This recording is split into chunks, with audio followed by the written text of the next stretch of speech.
All right, guys, I want to talk about the shoulders over the bar during the lift. So you'll see a lot of different techniques being used where some people will be excessive with their shoulders over the bar. You'll see some people are further back. But the technique that we're going to want to see is we're going to see the shoulders slightly over the bar. I'm going to have Matt just demonstrate a clean here. And what he's going to want to do is he's going to get in the start position. Once you go back a little bit, shoulders slightly up, a little more forward.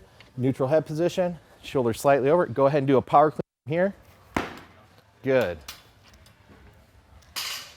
Go ahead and demonstrate one more. And so the problem, let me have you demonstrate one with your shoulders further over the bar so everyone can see the angle there. And then go ahead and just lower your hips a little bit. No one's quite that high. Go ahead and do a lift from there. And watch his mid-back through here.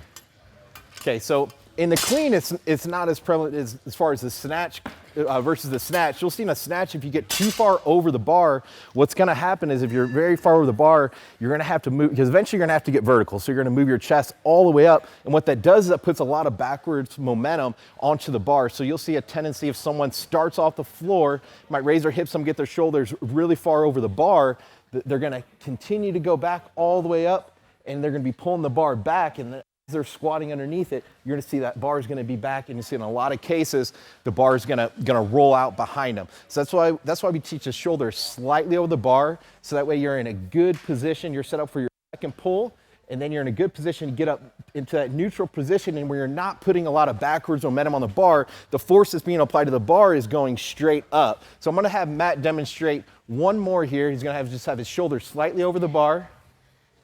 Look straight ahead for me, okay? Go ahead and do it. Good. Notice shoulders slightly over the bar. He's standing up to a nice vertical position. Good. Nice. All right, guys, so that's the positioning we want to see the shoulders at over the pulls. So just slightly over the bar.